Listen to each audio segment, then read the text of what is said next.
Assalamualaikum warahmatullahi wabarakatuh. Nama saya Zaki Taufia dari kelas 4A. Di sini saya akan presentasikan cerita kisah tentang Al-Khawarizmi.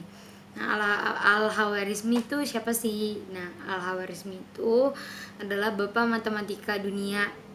Dia itu ilmuwan muslim, penemu aljabar dan angka nol.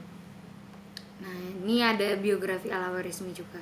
Nah, Al-Khawarizmi ini mempunyai nama lengkap yaitu Abu Abdullah Muhammad bin Musa Al-Khawarizmi. Ia lahir di sebuah kota kecil bernama Khawarizm yang saat ini dikenal dengan nama Khiva atau Uzbekistan pada tahun 780 Masehi. Namun ilmuwan barat dan Eropa tuh lebih mengenal Al-Khawarizmi ini dengan nama algoritm atau algoritmus atau algoritma. Nah, saat masih kecil ini orang tua Khawarizmi tuh pindah ke sebuah daerah di selatan kota Baghdad. Nah, di Baghdad inilah Al-Khawarizmi itu mulai semangat dalam menuntut ilmu. Hingga pada saat dia remaja juga, tepatnya di masa Khalifah Harun al-Rasyid ya pada tahun 786 sampai 809 Masehi. Al-Khawarizmi ini udah diangkat jadi anggota di Baiat al-Hikmah yang disebut juga sebagai Wisma Kearifan atau House of Wisdom di kota Baghdad. Nah, Baiat al-Hikmah ini adalah lembaga penerjemahan atau pusat penelitian ilmu pengetahuan. Nah, gunanya itu sebagai perpustakaan besar yang didirikan oleh Khalifah Harun al-Rasyid. Tempat tersebut tuh juga sebagai ruang berkumpulnya para ilmuwan. Nah, setelah masa Khalifah al-Rasyid ini berakhir kan, terus digantiin sama Khalifah al-Ma'mun pada tahun 813 sampai 833 Masehi. Nah, Baghdad tuh terus menjadi pusat perdagangan dan ilmu pengetahuan yang mewarisi kecintaan pada ilmu pengetahuan. Terus juga Khalifah al-Ma'mun ini sadar kalau misalnya ilmu pengetahuan tuh adalah kayak kunci peradabannya gitu. Nah, sejak pertama kali diangkat menjadi anggota di Baiat al-Hikmah ini, Al-Khawarizmi itu udah bekerja sebagai ilmuwan. Terus di sana dia juga banyak tuh belajar ilmu pengetahuan kayak misalnya ilmu alam, terus ilmu matematika yang dia pelajarin.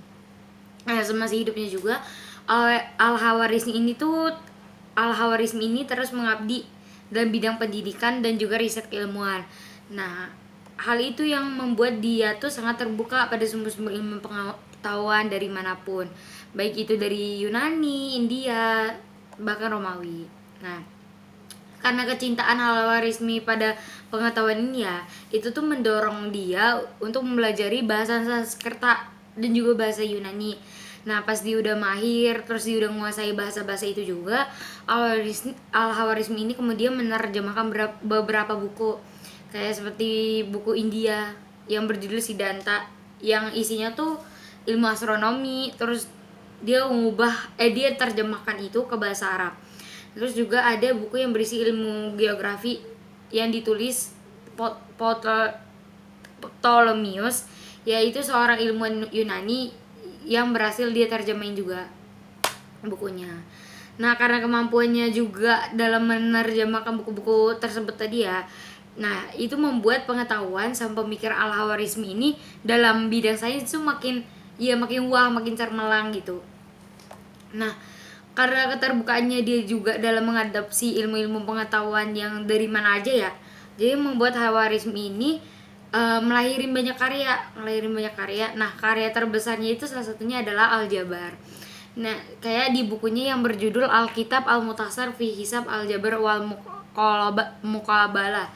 Kalau bahasa Inggrisnya bukunya tuh The Compendious Book on Calculation by Completion and Balancing.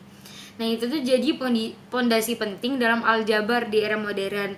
Nah, aljabar tuh juga jadi materi yang banyak dipelajari dunia sampai saat ini.